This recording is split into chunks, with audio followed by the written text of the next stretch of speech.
Meus amigos, minhas amigas do Pará, que nos assistem pela TV Senado e nos ouvem pela Rádio Senado.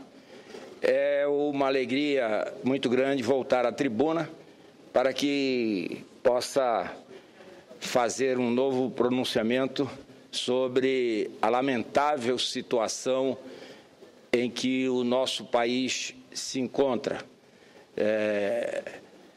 sob uma crise que é econômica, que é política e ética. Então, é preciso que o povo brasileiro e os paraenses sejam informados do que está acontecendo com o nosso país. Somente no último mês de julho, 157 mil brasileiros perderam seus empregos em todo o país. A taxa de desemprego avançou assustadoramente para 8,3% no segundo trimestre deste ano. Agora, já são 8 milhões e 35 mil brasileiros desocupados e que estão sem nenhuma expectativa para retornar ao mercado de trabalho. O Estado do Pará, apesar de ter garantido, e foi um dos poucos, graças à gestão competente do governador Simão Jatene. Como eu dizia, o Estado do Pará, apesar de ter garantido saldo positivo entre os meses junho e julho deste ano, de cerca de 8 mil postos de trabalho já foram extintos. No Estado do Pará, 8 mil postos de trabalho foram extintos, mas teve saldo positivo em comparação dos meses de junho e julho, diferentemente do Brasil, que perdeu 157 mil empregos. Inclusive, para frear o avanço do desemprego no Estado, o governador Simão Jatene lançou na última terça-feira o Pacto pela Produção e Emprego. Esta ação apresenta um conjunto de medidas para estimular a produção, melhorar a competitividade e gerar empregos.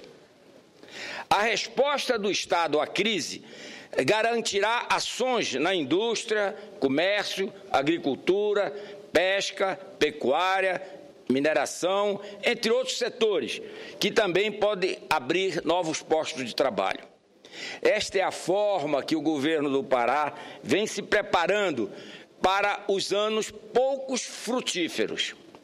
É por meio destas medidas propositivas, proativas, que atacaremos os efeitos danosos da crise. Mas e o que faz o governo federal? Será que cortar em 3% dos totais de cargos comissionados é suficiente para enfrentar a crise? Hoje, o jornal Folha de São Paulo, senador Paim, evidencia a evolução do inchaço na máquina pública no governo do PT. O impresso traz números de como Lula e Dilma fizeram explodir em seus mandatos o total de funcionários na administração pública federal. Somente em relação ao quadro de pessoal em funções de confiança e gratificações, ou seja, de livre provimento, foram 32.052 novos cargos criados. A presidente, como sempre, parece não saber de nada.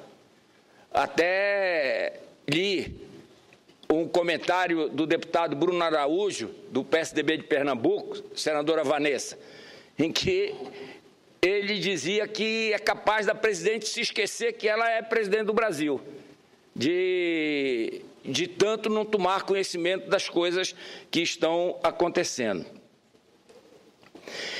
Agora fala-se em cortar apenas 1.000 cargos de confiança.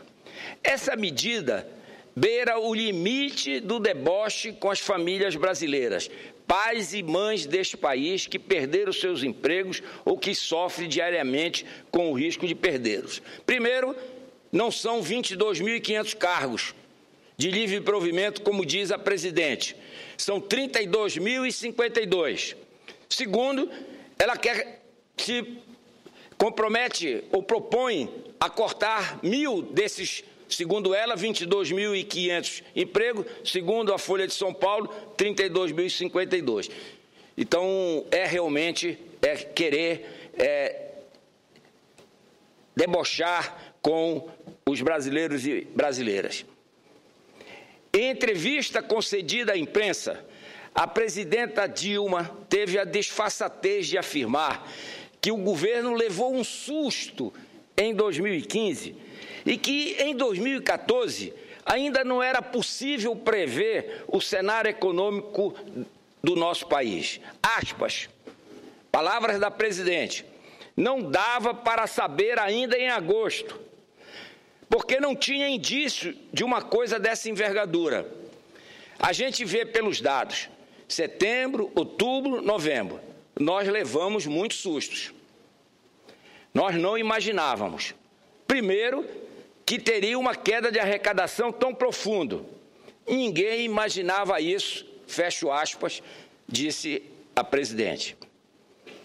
Alega uma presidente que, rezando a cartilha de seu professor, tenta enganar os brasileiros com o velho discurso de que nada sabia, não tinha informações e, portanto, nada poderia fazer.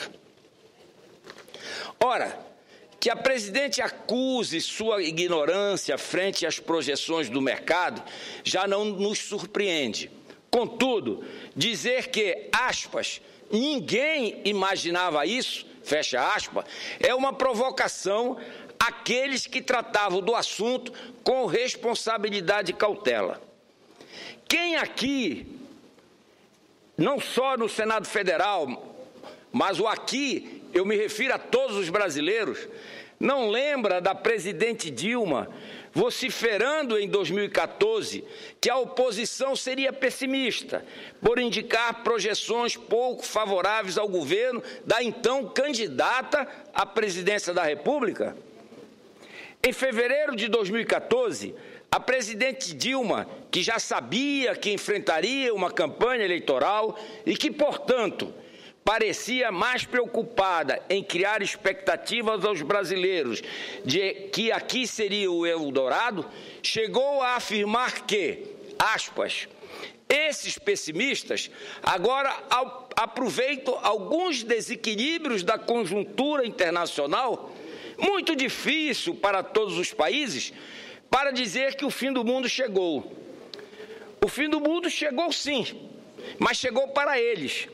E isso faz muito tempo, fecha aspas. Esse eles que a então candidata se referia era a oposição à sua candidatura de vários partidos, mas em especial do senador Aécio Neves pelo PSDB. Bradava a presidente candidata nos idos de 2014. A negação da presidenta Dilma aos efeitos da crise já em 2014 são sumariamente desmentidos em artigo da jornalista Miriam Leitão, publicado ontem no jornal O Globo, que eu peço, senador Paim, que Vossa Excelência faça constar nos anais do Senado o artigo da jornalista Miriam Leitão na íntegra, que eu vou encaminhar à mesa. Sob o título Os Antecedentes, a jornalista resgata uma conversa da então candidata com o apresentador do Jornal Nacional, William Bonner. Nesta entrevista, Dilma foi categórica ao afirmar que o Brasil não enfrentaria uma crise. Peço, como disse, a inserção da coluna da jornalista Miriam Leitão do artigo nos anais desta Casa. Assim também como peço a inserção do articulista do Globo, do jornal o Globo, Merval Pereira, intitulado Mentiras Sinceras. O jornalista cita um fato muito curioso. A presidente só foi se deparar com a crise justamente em novembro, portanto, após as eleições. Até quando a presidente acredita que a fórmula bombástica inventada pelo PT, de que um lado conta inverdades e promete o impossível, que de um lado conta inverdades e promete o impossível, e de outro confessa sua ignorância para administrar o país, que vai conseguir blindar neste governo?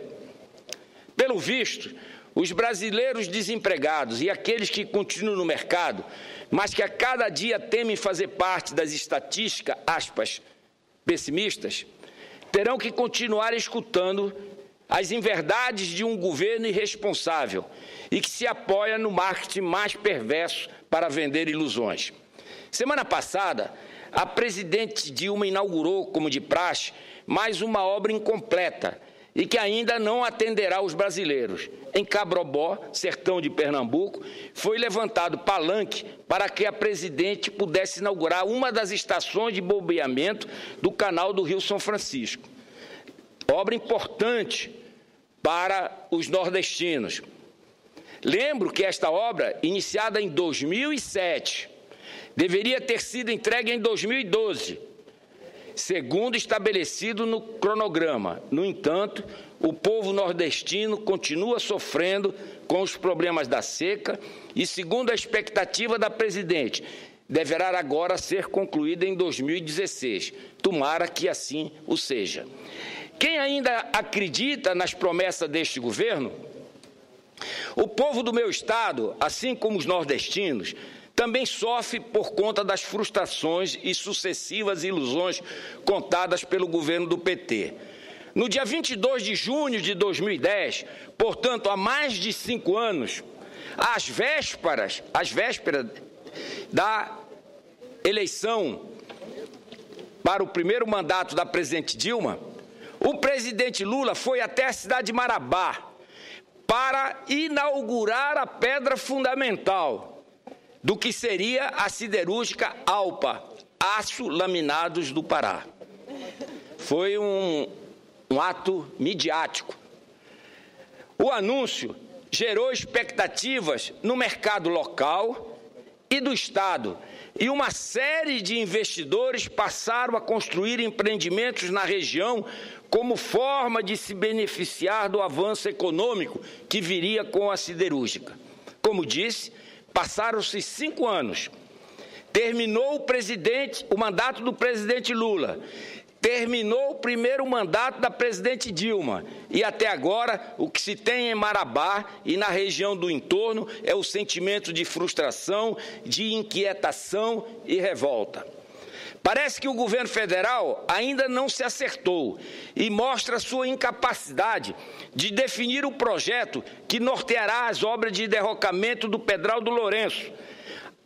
Abro um comentário aqui do meu pronunciamento de que segunda-feira, dia 31 de agosto, é o final do prazo dado pela ANTT para que seja lançado o edital das obras do derrocamento do Pedral do Lourenço.